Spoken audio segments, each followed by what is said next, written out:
കേരളത്തിന്റെ ഇപ്പോഴത്തെ നിലവിലുള്ള സംസ്കാരമാണ് പരാജയം. കേരളത്തിലെ പൊതുവെ സാംസ്കാരിക പ്രവർത്തകർ കമ്മ്യൂണിസ്റ്റുകാരും ഇടതുപക്ഷക്കാരുമാണ്. നിയമസഭയിലേക്ക് കടന്നു വരാൻ പുസ്തകം വായിക്കണമെന്നുണ്ടോ? ഇന്ന് നമ്മൾ കേരളത്തിലെ സാംസ്കാരിക പ്രവർത്തകരിലൂടെ കാണുന്നത് എങ്ങനെ ആയിരിക്കരുത് സംസ്കാരം എന്നുള്ളതിന്റെ ഏറ്റവും മനോഹരമായ ഉദാഹരണമാണ്. സർ, ഈ നിലമ്പൂർ ഇലക്ഷൻ കഴിഞ്ഞപ്പോൾ എനിക്ക് തോന്നിയൊരു കാര്യം, നമ്മുടെ സഖാവ് എം സ്വരാജ് തോൽക്കരുതായിരുന്നു എന്നാണ്. കാരണം സോഷ്യൽ മീഡിയയിലെ ഒരു പൊട്ടിക്കരച്ചിലുകളുണ്ട്, അല്ലെങ്കിൽ അതിനപ്പുറത്തേക്ക് സാംസ്കാരിക നായകന്മാരുടെ ഒരു കടന്നുവരവായിരുന്നു എം സ്വരാജ് സ്ഥാനാർത്ഥിയായപ്പോൾ വന്നിരുന്നത്. KR മീഡിയയെ പോലുള്ള അല്ലെങ്കിൽ അതിൽ പ്രശസ്തമായിട്ടുള്ള ഒരുപാട് എഴുത്തുകാർ എം സ്വരാജ് പുസ്തകങ്ങളുടെ രാജകുമാരനാണ്, പുസ്തകങ്ങൾ ഒരുപാട് വായിക്കുന്ന അറിവുള്ള എം സ്വരാജ് അടുത്ത മന്ത്രിസഭയിലേക്ക് കടന്നു വരണം എന്നുള്ള രീതിയിലെല്ലാം പറഞ്ഞിരുന്നു. യഥാർത്ഥത്തിൽ എം സ്വരാജാണോ തോറ്റത്, അതോ നമ്മുടെ സാംസ്കാരിക നായകരാണോ തോറ്റുപോയത്? വല്ലാത്തൊരു ചോദ്യമാണ്. അങ്ങനെ ഒറ്റ വാക്കിന് ഉത്തരം പറയുകയാണെങ്കിൽ കേരളത്തിൻ്റെ ഇപ്പോഴത്തെ നിലവിലുള്ള സംസ്കാരമാണ് പരാജയപ്പെട്ടത്. എവരൊക്കെയാണ് നായകരെങ്കിൽ നമ്മുടെ സംസ്കാരത്തിൻ്റെ അവസ്ഥ എന്താണ്? ശരിക്കും പറഞ്ഞാൽ നമ്മുടെ കേരളത്തിൻ്റെ ഇന്നത്തെ സംസ്കാരം എവിടെ നിൽക്കുന്നതെന്ന് തിരിച്ചറിയാനായിട്ട് പറ്റിയ ഏറ്റവും ഒരു എന്താ പറയുക മാതൃകാപരമായൊരു അന്തരീക്ഷമാണത്. നമ്മുടെ സാംസ്കാരിക നായകരെന്ന് പറയുന്ന എല്ലാ എഴുത്തുകാരും കലാസാഹിത്യ രംഗത്ത് പ്രവർത്തിക്കുന്നവരും അവർ തന്നെയാണ് ഇപ്പം നമ്മുടെ കേരളത്തിലെ സാംസ്കാരിക നായകരായിട്ട് അതിൻ്റെ നായകത്വത്തിൽ നിൽക്കുന്ന ആൾക്കാർ. ഇത് യഥാർത്ഥത്തിൽ ഈ മാധ്യമങ്ങൾ കൽപ്പിച്ചു കൊടുത്തൊരു പേരാണ്. അപ്പോൾ ഈ സംസ്കാരം എന്ന് പറഞ്ഞാൽ ഇവർക്ക് മാത്രം കുത്തുകയല്ലത്, ഇവർ നയിക്കേണ്ട ആവശ്യമില്ല.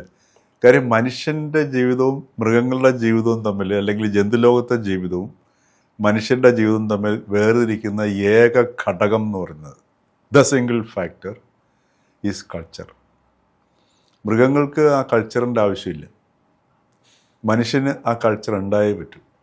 സംസ്കാരമില്ലാതെ ഒരു മനുഷ്യനും ജീവിക്കാൻ പറ്റില്ല. പക്ഷെ നമ്മൾ കേരള രാഷ്ട്രീയത്തിലേക്ക് കടന്നു വരികയാണ്. ഈ കേരള രാഷ്ട്രീയത്തിൽ എപ്പോഴും ചർച്ച ചെയ്യുന്നതാണ് ഈ സാംസ്കാരിക നായർ അവർ പറയുന്ന പ്രസ്താവനകൾ. അത് പലപ്പോഴും നോർത്തിലൊക്കെ അങ്ങനെയുള്ള കാര്യങ്ങൾ വലിയ രീതിയിലുള്ള വിഷയങ്ങൾ നടക്കുമ്പോൾ അവർ വലിയ രീതിയിൽ ഇടപെടുകയും, പക്ഷേ കേരളത്തിൽ അങ്ങനെയുള്ള സബ്ജക്റ്റുകൾ വരുമ്പോൾ അവർ രാഷ്ട്രീയ പ്രേരിതമായിട്ട്, അല്ലെങ്കിൽ അവരുടെ രാഷ്ട്രീയം ഏതാണ് അനുയോജ്യമായത് എന്നത് നോക്കിയായിരിക്കും അവരുടെ പ്രതികരണങ്ങൾ. അതെന്തുകൊണ്ടായിരിക്കും? അല്ല, അതിലേക്കാണ് ഞാൻ വരുന്നത്. അപ്പോൾ ഈ സംസ്കാരം എന്ന് പറയുന്നത് ഓരോ മനുഷ്യനുണ്ടായേ പറ്റൂ. അപ്പോൾ നമ്മളൊരു കുടുംബമായിട്ടല്ലേ വീടായിട്ട് ജീവിക്കുന്നത്. അവിടെ അച്ഛൻ, അമ്മ, കുട്ടികൾ ഒരു കൂരയ്ക്ക് കീഴിൽ ജീവിക്കുന്നുണ്ടെങ്കിൽ അവിടെ സംസ്കാരം ഇല്ലാതെ പറ്റത്തില്ല. ആ സംസ്കാരം ഉള്ളത് കൊണ്ടാണ് ഇടയ്ക്ക് ചില അശുഭകരമായ വാർത്തകൾ വരും, അതിലേക്ക് നോക്കരുത്.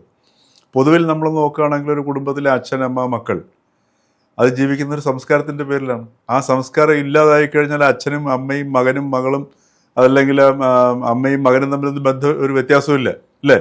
ജൈവശാസ്ത്രപരമായിട്ട് സ്ത്രീയും പുരുഷനുമില്ല. അതെ. അപ്പോൾ അവിടെ ആ ഒരു ഇക്വേഷനെ, ആ ഒരു ബന്ധത്തെ നിലനിർത്തുന്നത്, അതിൻ്റെ സൗന്ദര്യത്തെ നിലനിർത്തുന്നത്, അതോടുകൂടി ഒരു സാമൂഹികമായ ഒരു ഇൻസ്റ്റിറ്റ്യൂഷനാണ് കുടുംബം എന്ന് പറയുന്നത്. ഏറ്റവും ഫണ്ടമെൻ്റലായിട്ടുള്ള ഇൻസ്റ്റിറ്റ്യൂഷനാണ് കുടുംബം എന്ന് പറയുന്നത്. അതിനെ നിലനിർത്തുന്നതൊക്കെ ഈ സംസ്കാരമാണ്. അപ്പോൾ ഈ സംസ്കാരത്തിൻ്റെ തോത് മാറുന്നതനുസരിച്ചിരിക്കും, അതിൻ്റെ ഏറ്റക്കുറച്ചിലനുസരിച്ചിട്ടാണ് മനുഷ്യർ തമ്മിലുള്ള വ്യത്യാസം ഉണ്ടാവുന്നത്. അപ്പോൾ ഇങ്ങനെയുള്ള മനുഷ്യർ തമ്മിലുള്ള വ്യത്യാസം ഈ സംസ്കാരം കുറവുള്ളവരിലേക്ക് അത് കടത്തിവിടുക, അല്ലെങ്കിൽ എല്ലാവർക്കും ഒരേ ശേഷി, മനുഷ്യനെല്ലാവർക്കും ഒരേ ശേഷി ഉണ്ടാവത്തില്ല. അടിസ്ഥാനപരമായിട്ടൊരു സംസ്കാരം ഉണ്ടാവും. അത് കഴിഞ്ഞിട്ട് ഈ ഓരോ മനുഷ്യൻ്റെ ഉയർച്ച എന്ന് പറയുന്ന ഈ സംസ്കാരത്തിൻ്റെ അടിസ്ഥാനത്തിലാണ്. അപ്പോൾ അങ്ങനെ വരുമ്പോഴാണ് ഈ എഴുതുന്നവരും കലാരംഗത്ത് പ്രവർത്തിക്കുന്നവരും മറ്റുമൊക്കെ ഈ സാധാരണ മനുഷ്യരിൽ നിന്നും വ്യത്യസ്തമായിട്ട് അവരുടെ ഒരു ഭാവനാ ലോകത്തും ചിന്തയിലേക്കും വായനയിലേക്കും നിരീക്ഷണത്തിലും ഒക്കെ ഇടപെട്ടിട്ട് അവർ ശരിക്കും പറഞ്ഞു കഴിഞ്ഞാൽ ഈ കടഞ്ഞെടുക്കുന്ന ആൾക്കാരാണ്. അപ്പം ജീവിതത്തിൻ്റെ ഒരു കടച്ചിലാണ് ഈ കലയാണെങ്കിലും സാഹിത്യമാണെങ്കിലും നടക്കുന്നത്. അത് കൃത്യമായിട്ട് കടഞ്ഞെങ്കിൽ മാത്രമേ നല്ല വെണ്ണ കിട്ടത്തുള്ളൂ. നല്ല വെണ്ണ കിട്ടിയെങ്കിൽ മാത്രമേ നല്ല നെയ്യ് കിട്ടത്തുള്ളൂ. അപ്പോൾ ഈ കലയും അല്ലെങ്കിൽ സാഹിത്യവും, കലയും സാഹിത്യവും സംസ്കാരവും തമ്മിലുള്ള ബന്ധം എന്ന് പറഞ്ഞാൽ ഈ കലയും സാഹിത്യത്തിനും നമ്മൾ വെണ്ണയായിട്ട് കാണാം, സംസ്കാരത്തിന് നെയ്യായിട്ട് കാണാം. അതിൻ്റെ ഏറ്റവും സൂക്ഷ്മമായ തലമാണ് സംസ്കാരം. സംസ്കാരം നമുക്ക് ഒരിക്കലും എടുത്തിങ്ങനെ കാണിക്കാൻ പറ്റത്തില്ലല്ലോ, പറ്റില്ല. അപ്പോൾ ഈ നല്ല നെയ്യാണെങ്കിൽ മാത്രമേ, വെണ്ണ ഉരുകിയാൽ മാത്രമേ നെയ്യാവുള്ളൂ. അതിനകത്ത് തിരിയിട്ട് കത്തിച്ചാൽ മാത്രമേ നല്ല തെളിച്ചമുള്ള ദീപം കിട്ടത്തുള്ളൂ. അപ്പോൾ ഇവിടുത്തെ ഈ കടച്ചിലിൻ്റെ പ്രശ്നമാണ്. ഈ കലയാണെങ്കിലും സാഹിത്യമാണെങ്കിലും നമ്മൾ ഇതിൻ്റെ എല്ലാ പിടിപാടുകളും വ്യക്തി താല്പര്യത്തിൻ്റെ നിന്ന് മാറി നിന്നിട്ട് നമ്മളിപ്പോൾ നമ്മളെല്ലാം ജന്തുലോകത്തിൽപ്പെട്ട വിഭാഗമാണ്. അപ്പോൾ വ്യക്തി താല്പര്യങ്ങളും സ്വാർത്ഥ താല്പര്യങ്ങളിൽ നിന്ന് മാറി നിന്നിട്ട് ഒരു സ്വാതന്ത്ര്യം അനുഭവപ്പെടണം അവിടെ. അങ്ങനെ സ്വതന്ത്രമായിട്ട് ചിന്തിക്കുമ്പോഴാണ് ജീവിതത്തിൻ്റെ ഒരുപാട് മാനങ്ങളിലേക്ക് നമുക്ക് മനസ്സിലാക്കാൻ പറ്റും.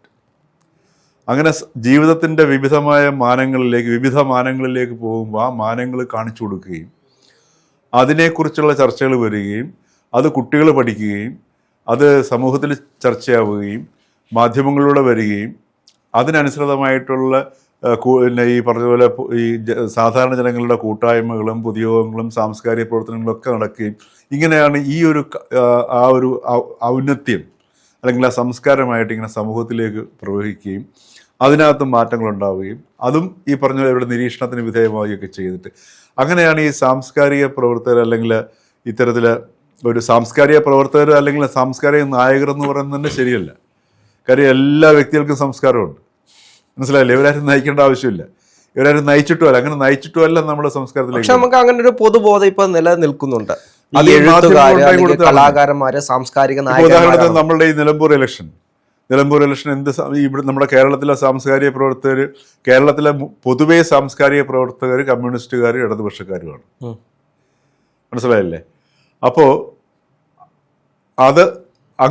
അപ്പം അങ്ങനെയാണെങ്കിൽ എല്ലാ കമ്മ്യൂണിസ്റ്റുകാരും എല്ലാ ഇടതുപക്ഷക്കാരും സാംസ്കാരികമായി ഉയർന്നവരാണ്, ബാക്കിയുള്ളവരെല്ലാം പിന്തള്ളപ്പെട്ടവരാണെന്നാണ് അർത്ഥം. അല്ലല്ലോ, അല്ല.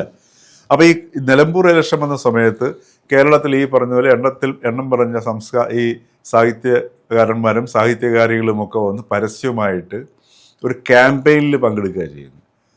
അതോടുകൂടി അവരുടെ സംസ്കാരമാണ് നമ്മൾ കാണുന്നത്. അല്ല, ഇവർ പറഞ്ഞു വെക്കുന്നൊരു കാര്യമുണ്ട്. എം സ്വരാജ് പുസ്തകങ്ങൾ വായിക്കുന്ന ആളാണ്, പുസ്തകങ്ങളുടെ രാജകുമാരനാണ്, അതുകൊണ്ട് കേരള രാഷ്ട്രീയത്തിലേക്ക് അല്ലെങ്കിൽ നിയമസഭയിലേക്ക് കടന്നു വരണമെന്നാണ് ഇവർ പറയുന്നത്. യഥാർത്ഥത്തിൽ അങ്ങനെ നിയമസഭയിലേക്ക് കടന്നു വരാൻ പുസ്തകം വായിക്കണമെന്നുണ്ടോ, അല്ലെങ്കിൽ ഈ താത്വികമായിട്ട് ഇങ്ങനെ പറയണമെന്നുണ്ടോ? ഒന്നാമത്തെ കാര്യം എന്ന് വെച്ച് കഴിഞ്ഞാൽ പഴയ കാലമല്ല, ഇപ്പൊ വായന എത്ര പുസ്തകം നിങ്ങൾ വായിച്ചു എന്നുള്ളതല്ല. ഉദാഹരണത്തിന് രമണ മഹർഷി, ലോകപ്രശസ്ത എഴുത്തുകാരനായ സോമർസെറ്റ് മോം, അദ്ദേഹം രമണ മഹർഷിയുടെ അടുത്ത് വന്നിട്ടാണ് ചില സത്യങ്ങൾ മനസ്സിലാക്കി തിരിച്ചു പോയത്. ഈ രമണ മഹർഷി ഒന്നും വായിക്കാതെയാണ് അദ്ദേഹം ഈ ഒരു എൻലൈറ്റ്മെൻറ്റിലേക്ക് പോയത്. അപ്പോൾ ഒന്നാമത്തെ കാര്യം, ഭാരതത്തിൽ വായന അല്ല ശരിക്കും പറഞ്ഞു കഴിഞ്ഞാൽ ഒരു പ്രധാനപ്പെട്ട ഘടകം. അവനവൻ്റെ ഉള്ളിലേക്ക് നോക്കി ചിന്തയിലേക്കും മനനത്തിലേക്കും കിടക്കുക എന്നുള്ളതാണ്. ഇവിടെ നിങ്ങൾ എത്ര വായിച്ചു എന്ന് പറഞ്ഞിട്ട് കാര്യമില്ല. കാര്യം ഇപ്പോൾ ഒരു വലിയൊരു 1,00,000 ലിറ്റർ വെള്ളം കൊള്ളുന്നൊരു റിസർവോയർ കെട്ടിയിട്ടിട്ട് വെള്ളം അതിനകത്ത് ശേഖരിച്ച് ടാപ്പ് വെച്ച് കൊടുത്തു കഴിഞ്ഞാൽ അത് തീരുമ്പം കഴിഞ്ഞു പോകും. മറിച്ചതല്ല, മഴ പെയ്ത് നല്ല ഒരു നീരുറവ ഉണ്ടാവുകയാണെങ്കിലും, മനസ്സിലായി, അവിടെയാണ് വായനയുടെ പ്രത്യേകത. വായന കൊണ്ട് ശരിക്കും പറഞ്ഞാൽ ഒരു ക്രിട്ടിക്കൽ തിങ്കിങ് സമൂഹത്തിൽ ഉണ്ടാക്കാൻ കഴിയണം.